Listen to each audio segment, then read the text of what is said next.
Assalamu alaikum warahmatullahi wabarakatuh. Dear students, Auzubillahi minash-shaytanir-rajim. Bismillahir-rahmanir-rahim. Today we will discuss the collisions.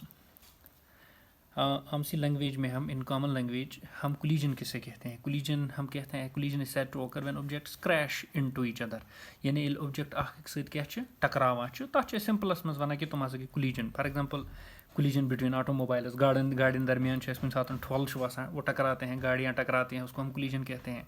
या hammer striking the नील, या वो बिलॉर्ड balls या carrom कॉइनस, वो actually जब वो एक दूसरे से टकराते हैं we call those as the, उसको हम कहते हैं कि वो कोलिजन है. तो कोलिजन एक्चुअली ये हमारी कॉमन लैंग्वेज हम यूज़ करते हैं ये कोलिजन, लेकिन actually from the physics perspective collision उससे कुछ ज़्यादा है, यानी कि actually collision is much more than that. हाँ, पहले एक बात और जहन में रखिए कि collision range from the microscopic scale of sub atomic particles to the astronomical scale. यानी जो कोलिजन होते हैं वो एक्चुअली माइक्रोस्कोपिक स्केल यानी छोटे छोटे पार्टिकल्स, इलेक्ट्रॉन्स, प्रोटॉन्स, न्यूट्रॉन्स, उनसे लेके एस्ट्रोनॉमिकल स्केल तक होते हैं, like that of the galaxies and the stars. तो यूजुअली हम कोलिजन कहते किससे हैं? जो कोलिजन एक्चुअली रेफर करता है it is the interaction between the bodies या पार्टिकल्स ड्यू टू विच उनकी जो direction and magnitude of velocity of the colliding particles और बॉडीज वो चेंज होती है. यानी कि हम कहते हैं कि कोलिजन हसा रेफर करान कि यह इंट्रैक्शन बॉडी दरमियान या पार्टिकल दरमियान येम की वजह से इहंदिस डायरेक्शन या इहंज मैग्नीट्यूड ऑफ द वेलोसिटी सह चेंज गसा. तो एक्चुअली हम इस तरह भी इसको हम कहेंगे much more precisely, this is much better definition for it, और we can say that it is an isolated event in which two or more colliding bodies exert relatively strong force on each other for a small period of time, for a relatively small time. In one कि यह actually सह event ये या दो खत bodies क्या कर exert कर ज़्यादा फोर्स अकिस पे युथ कुछ शॉर्ट इंटरवल ऑफ टाइम्स दौरान पान कोलाइड करान. ये एक्चुअली जो कोलिजन टाइम होता है वो बहुत कम होता है, यानी कि the time during which the bodies collide with each other that time is very much less. So that is why this is much more precisely defined as कि हम कहते हैं कि इट इज़ एन आइसोलेट. ये ऐसा event होता है जिसमें टू और मोर देन टू बॉडीज़ जो कोलाइडिंग बॉडीज़ है वो एक दूसरे पे बहुत ज़्यादा फोर्स अप्लाई करते हैं for a short period of time. तो एक्चुअली उसको हम कहते हैं कि actually this is the collision. So in actuality यानी कि इन एज वेल एज फिजिक्स जो actual physical contact between two bodies ये नेसेसरी नहीं होता है फॉर द कोलिजन. जैसे हम कॉमन लैंग्वेज में कहते हैं कि collision between the automobiles, buses, the carrom and that of the striker end other things, वहाँ पे एक्चुअली एक्चुअल कॉन्टैक्ट होता है, लेकिन इट इज़ नॉट नेसेसरी कि हमारे पास एक्चुअल कॉन्टैक्ट हो. फॉर एग्जाम्पल अगर हम कहेंगे एक अल्फा पार्टिकल, आपको अपने पढ़ा है अल्फा स्कैटरिंग एक्सपेरिमेंट, उसमें अल्फा पार्टिकल न्यूक्लियस के साथ तो रियलिटी में स्ट्राइक नहीं करता है. जैसे अल्फा पार्टिकल बम्बार्ड किया जाता है न्यूक्लियस पे, तो therefore from at a certain distance the alpha particle usually scatters away. So therefore उसमें आपने पढ़ा होगा उसमें that alpha particle gets deflected by the electrostatic force of repulsion without the actual physical contact with the nucleus. उसमें alpha particle electrostatic repulsion की वजह से क्या होता है वो एक्चुअली वो स्कैटर होता है वहाँ से. तो actually that is the collision, मगर वो उस कोलिजन में एक्चुअल कॉन्टैक्ट नहीं होता है. सो देयरफॉर हम दैट्स व्हाई हम कहते हैं उसमें भी हम कहते हैं कि alpha particle is said to have undergone the collision with the nucleus.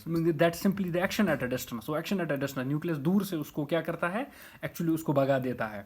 सो जो एक्चुअली द मेजर इसमें जो इस कोलिजन में मेजर ऑब्जेक्ट ऑफ स्टडी इस कोलिजन का है वो ये है कि हमें देखना है कि we have to find out as much as possible about the force that acts during the collision.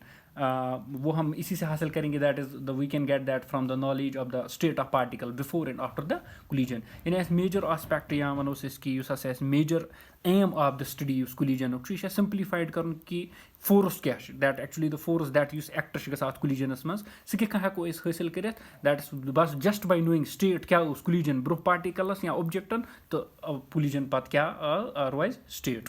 तो आमतौर पर आपको पता है कि हमारे पास जो भी स्टडी स्पेशली इन सब एटॉमिक स्केल की स्टडी है, यानी for example the knowledge about these particles specially those electrons, protons and even little quarks, muons, उनकी जो नॉलेज हमें हासिल हुई है वो अंडरस्टैंड कर पाए हैं only from those experiments which also involve the collisions. यानी कि we got all the most of the information regarding the sub atomic world like that protons, neutrons, muons, quarks etcetera that usually comes from those experiments which involve the collisions. यानी अस particle दरमियान ज़्यादा information तमो एक्सपेरिमेंटों सत्य एक्सपेरिमेंटन में collision so that's why collisions are very important. आमतौर पर हम फिजिक्स में जब भी स्टडी करते हैं motion that's change in position, all the time हम ये कोशिश करते हैं, हम कुछ फिजिकल इवेंट्स को एक्चुअली वहाँ पे देखते हैं, वो डिस्कवर करने की कोशिश करते हैं जो एक्चुअली चेंज नहीं होते हैं, some physical which do not change during this motion. Specially इनमें इसकी दो खास एग्जांपल्स रहेंगी, law of conservation of linear momentum and law of conservation of energy. ये दो चीज़ें हैं जो एक्चुअली हम यहाँ पे जिन पे हम फोकस करेंगे, जो एक्चुअली जिनको हमने ये भी कहा है कि they are actually the two key rules for the collision game. यानी एक्चुअली ये दो मेन अहम चीज़ है इस कोलिजन के लिए जो हमें देखने हैं एक्चुअली, जो we have to study for that what happens to the momentum and what happens to the energy. So that's why they are called as the two key rules of collision game. This law of conservation of linear momentum and law of conservation of energy. So now before going further we will simply see the types of collision. First हम देखेंगे कि collision के types क्या है। तो remember there are two types of collision, हमारे पास दो किस्म की कोलिजन्स होते हैं, one is called as the elastic collision and another is called as the inelastic collision. So first we will see what do you mean by elastic collision. तो therefore main focus आपने इन्हीं दो चीज़ों पे रखना, that's law of conservation of momentum and what will happen to momentum and what will happen to energy during the collision. तो remember elastic collision वो collision होता है जिसमें absolutely there is no loss of kinetic energy, यानी वो collision जिसमें energy kinetic energy loss नहीं होती है। तो मोमेंटम तो conserve, remember this thing, momentum always remains the same, momentum conserve रहता है, चाहे इलास्टिक कोलिजन हो चाहे इनइलास्टिक कोलिजन हो, momentum remains the same, it remains conserved. So actually यहाँ पे इलास्टिक कोलिजन में हम क्या कहेंगे, elastic collision is that collision in which both linear momentum and kinetic energy remains conserved. यानी इसमें लीनियर मोमेंटम और काइनेटिक एनर्जी बिफोर कोलिजन जो था वही linear momentum and kinetic energy will be after the collision. तो therefore यहाँ पे kinetic energy क्या रहती है, वो कांस्टेंट रहती है मोमेंटम के साथ साथ। तो जो कोलिजन से पहले काइनेटिक एनर्जी और मोमेंटम था वही कोलिजन के बाद भी होगा। आमतौर पर ऐसे कोलिजन जो होते हैं वो एक्चुअली रियलिटी में रेयर ही होता है, because you won't find it quite common that कि जो भी ऑब्जेक्ट कोलाइड करता है उसकी काइनेटिक एनर्जी क्या रहती है, सेम रहती है बिटवीन द लेकिन हम कुछ नियर इवेंट्स लेते हैं, but collisions for example between atomic and सब एटॉमिक पार्टिकल्स, जो कोलिजन्स एटॉमिक एंड सब एटॉमिक पार्टिकल्स है उनको हम नियर दिस इलास्टिक कोलिजन्स लेते हैं। इसी तरह एवरी बॉल्स जी लेते हैं, बिलार्ड बॉल्स का जो कोलिजन लेते हैं वो भी नियर इलास्टिक कोलिजन, तो हालांकि रियल प्रैक्टिकली वो परफेक्टली तो होते नहीं है this elastic collision, but they are near elastic collision. तो एक्चुअली आपको इससे भी अंदाज़ा इस इलास्टिक कोलिजन को होगा। अगर हम एक गेंद लेंगे, we will take a ball and we will drop it from a certain height. अगर ये तुलन का बाल तुलन दम कुन हाइट पे लगावन कुन सरफेस पे दरित, अगर ये कुलीज कोलाइड अ सरफेस सहित कोलाइड करने पत बे अथ हाइट ताई वच यम हाइट पे वापस लगो, then it is a elastic collision.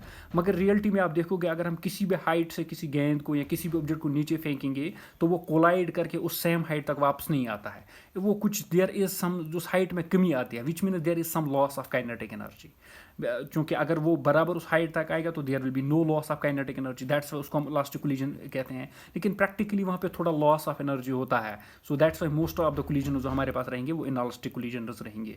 तो इसमें आपने यही मेन पॉइंट याद रखना है, अगर हम किसी भी हाइट से किसी ऑब्जेक्ट को ड्रॉप करेंगे, अगर वो स्ट्राइक करने के बाद कोलाइड करने के बाद सेम हाइट तक गया तो then it is this elastic collision. There are certain basic characteristics for this elastic collision, कुछ खास कैरेक्टरिस्टिक्स खुसूसियात है इनकी, तो वो मैंने पॉइंट्स में यहाँ पे लिखा है। That's linear momentum must be conserved, यानी कि इसमें जो इलास्टिक कोलिजन इसमें लीनियर मोमेंटम क्या रहता है, कंजर्व रहता है। Total energy of A system remains conserve, total जो एनर्जी है वो भी क्या रहती है, कंजर्व। हालांकि काइनेटिक एनर्जी भी कंजर्व रहती है, टोटल एनर्जी भी क्या रहती है, कंजर्व, यानी काइनेटिक एनर्जी भी कंजर्व है, टोटल एनर्जी भी कंजर्व है। इसमें जो काइनेटिक एनर्जी इस कोलिजन में है ये एक्चुअली कन्वर्ट नहीं होती है किसी अदर फॉर्म में, जो काइनेटिक एनर्जी है वो काइनेटिक एनर्जी ही रहती है, ये actually it does not change to any other form just like that of heat और साउंड और एनी अदर एनर्जी। और मोस्ट ऑफ द फोर्सेस, जो फोर्सेस इस कोलिजन में इन्वॉल्व होंगे वो ऑलमोस्ट कौन से फोर्सेस होंगे, those will be the conservative forces. और आपने कंजर्वेटिव फोर्स पढ़ा है which are the part independent forces. अब इसी तरह दूसरा पार्ट जो इसका वो है इनइलास्टिक कोलिजन। अब आपको पता है inelastic collision it is against that of the elastic collision. Inelastic collision वो कोलिजन होता है जिसमें लॉस ऑफ काइनेटिक एनर्जी होता है, हालांकि मोमेंटम तो सेम रहेगा, मोमेंटम एनर्जी जिस लॉ ऑफ कंजर्वेशन वहाँ पे कंजर्व रहेगा momentum, but the kinetic energy will be lost, kinetic energy conserve नहीं रहेगी। So therefore inelastic collisions are those collisions in which their linear momentum remains conserved but the kinetic energy does not remain conserved. वहाँ पे कुछ ना कुछ actually जब loss होती है तो there is always some loss of kinetic energy in most of the collisions. Most of the collisions जो होंगे इनमें loss of kinetic energy क्या loss होती है. Therefore ये collisions in our daily life common रहते हैं because हम देखते हैं जो भी collisions हमारे day to day life में हो रहे हैं उनमें kinetic energy consistently क्या होती है loss होती है. तो therefore most of the collisions which are taking place around us they are the inelastic collisions. इन्हीं में से actually फॉर एग्जाम्पल कुछ इन्हीं में से एक और केस इसमें से निकल that's perfectly inelastic collision.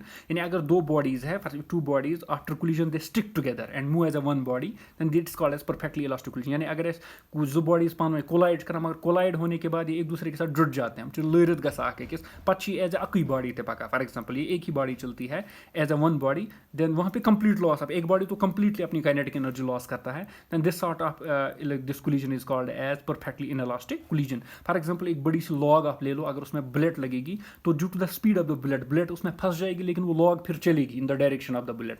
So bullet उसमें फंस गई whole kinetic energy the bullet is being transfer to the log उसकी वजह से वो चल पड़ी एज अ सिंगल बॉडी. फिर बुलेट और दिस वुडन लॉग एक ही बॉडी चलेगी एक ही बॉडी बन के आगे चलेगी. Then this sort of collision is called as perfectly inelastic collision. या इस तरह एक आप कुछ वो ये भी लो फॉर एग्जाम्पल कीचड़ लो और वो किसी दीवार पे लगा you will take a mud and throw it on the wall then the mud will stick to the wall.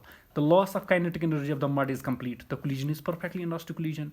या फॉर एग्जाम्पल अगर आप एरो लोगे वो किसी टारगेट पे लगाओगे that arrow will get stuck to the target and the target and this arrow will move now as a single body. So therefore वो as single body move करेंगे. So this sort of collision is called as perfectly inelastic collision. तो उस इसमें भी कुछ inelastic collision में भी इसमें भी बेसिक कुछ ये कैरेक्टरिस्टिक्स है कि लीनियर मोमेंटम तो कंजर्व रहना ही रहना है. Linear momentum is conserve total energy भी कंजर्व है लेकिन यहाँ पे काइनेटिक एनर्जी कंजर्व नहीं है. तो विच में अगर काइनेटिक एनर्जी कंजर्व नहीं है वो लॉस्ट हो रही है तो विच में जो काइनेटिक एनर्जी लॉस्ट हो रही है वो किसी और एनर्जी में ट्रांसफर हो रही है. A part of kinetic energy which is being lost it will be converted into any other form of energy just like of energy this heat energy that of the sound energy and extra. तो therefore जो energy loss होगी वो actually total energy तो constant रहेगी लेकिन जो kinetic energy loss होगी वो किसी और फॉर्म में ट्रांसफर होगी. और रिमेंबर इसमें सारे या कुछ फोर्सेज जो इन्वॉल्व होंगे इस इनएलास्टिक कोलिजन में वो may be non conservative nation वो कंजर्वेटिव होंगे. और कोलिजन बिटवीन आप एग्जांपल्स देंगे जो भी आपके पास माइक्रोस्कोपिक बॉडी है जो कॉमन आपके पास कोलिजन्स है वो यूजुअली कौन से कोलिजन्स होते हैं इनएलास्टिक कोलिजन्स. फॉर एग्जांपल मैं आपको ये दोनों अब एक बेहतरीन एग्जांपल से समझाऊंगा कि एक्चुअली अगर हम लेंगे वी विल टेक है रबर बॉल एक रबर बॉल लेंगे हम और उसको हम एक हार्ड फ्लोर पर दे मारेंगे. We will drop it on a hard floor will throw it on a hard floor and that this ball will collide with there will be a collision between the ball and the floor.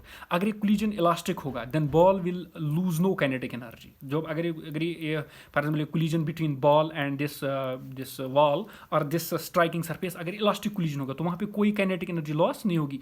तो जिस height से आपने गेंद को मारा है वो उसी हाइट पे वापस चली जाएगी. हालांकि रियलिटी में you will not see like that. Reality में there will be some loss of kinetic energy वो उस हाइट तक वापस नहीं जाएगी. लेकिन अगर हम नेग्लेक्ट करेंगे यानी therefore if we will neglect the small loss of kinetic energy then हम उसको इलास्टिक कोलिजन ले सकते हैं. लेकिन ऑन द अदर हैंड अगर आप लेदर बॉल लोगे जो आपके पास लेदर टाइप ऑफ बॉल होती है अगर वो आप उस दीवार पे मारोगे उस सरफेस पे मारोगे जिस हाइट से आप उसको मारोगे वो उस हाइट पे वापस नहीं चली जाएगी.